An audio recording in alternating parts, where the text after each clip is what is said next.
day 2 sa impeachment, makita po natin na yung present na digital forensic na si Mr. Calilong, no? Parang hindi naman yata po sigurado siyang expert, no? Hindi naman po natin pinagtatalunan yung existence ng video kasi yung pong videong yan ay isang press conference na nangyari ng madaling araw at yan ay sa through Zoom, no? Yan po ang konteksto niyan, mahalagang dapat maintindihan dahil yan po ay noong nakakulong ang Chief of Staff, si Undersecretary Attorney Laika Lopez ng Office of the Vice President dahil doon sa hearing na ginagawa sa Quadcom. At nung madaling araw na yon, nagkaroon po ng balita na ililipat siya sa Women's Correctional. Hindi naman po yun ang usapan, no? Yan ay isang press conference at yung pinapakita ng prosecution ay isang parte lamang po ng 48 minutes na video, hindi po 2 hours. Hindi ko maintindihan ano yung process ng authentication ni Mr. Calilong. Ang pagiging pong digital forensic, yan po ay hasang-hasa at updated sa training, sa paggamit ng teknolohiya, sa paggamit ng iba't ibang bagay para lang ma-authenticate ang isang video. Ang napakahalaga sa isang digital forensic review or audit ay ang pagkakaroon ng transcript kasi po yung transcript ay ang batayan ng kung anong sinabi. Kahapon wala namang present na transcript si Mr. Calilong. Sana wag naman niyang lokohin ang Senado at ang mga senador dahil sa pagsasalita lamang po at sa confidence. Ang parati namang sinasabi lang kinopya niya, iligay niya sa kanyang laptop, gumawa siya ng authentication, parang affidavit of authentication at yun na. Hindi po yun ang paraan ng nagamit sa digital forensic. Pero ang digital forensic po may limit yan. So i-establish muna, nagkaroon ba talaga ng video? Yes, totoo po yun, may video. Diyan po sa nangyari ba yan, yung tinatawag na actus, an act occurred, who performed it, when it happened, nandiyan naman po yung date niyan at whether the record is genuine. Marami pong proseso para malaman kung genuine. Yan ang kailangang establish kung totoo nga yung video.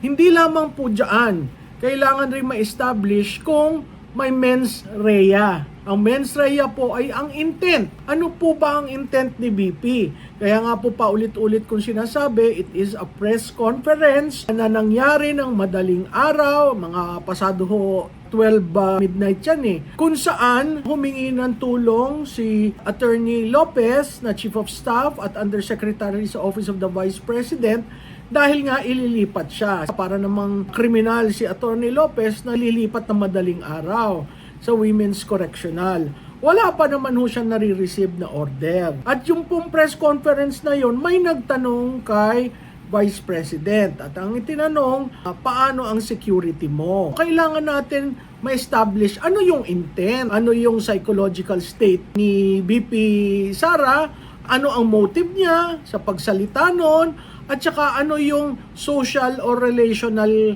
content that gives the act, yung pagsasalita niya, meaning na grave threat yun, no? Parati po natin sinasabi, conditional threat yun kasi ginamit niya, if something happens to me, then.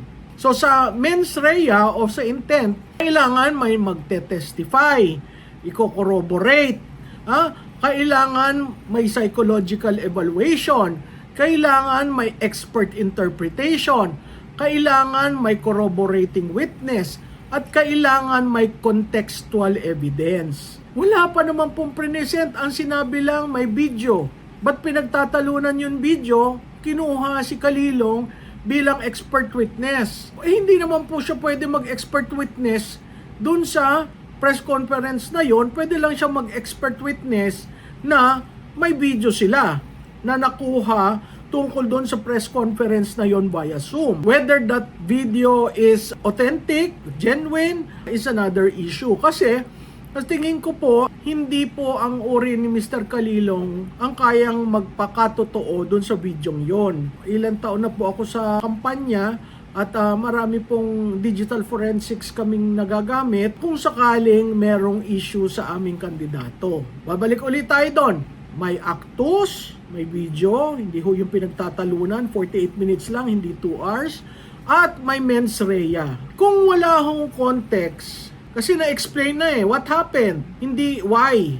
Why did it happen? Ang FACTSO, kailangan parati may content para ma-explain bakit nangyari. Tayo natin kung paano i-cross ng defense ang mga sinabi ni Mr. Calilong. Medyo yung iba nagko-komentaryo, mahina daw si Attorney Narbasa. Siguro po may mga strategiya silang ginagawa para natin malaman kung ano talaga, no? At tatandaan po natin ang sinabi ni Attorney Sison, yung lead counsel ng defense. Burden of proof does not shift. The burden of proof is with the prosecution. Dapat po tandaan natin parati yon. Ito po si Malutiki.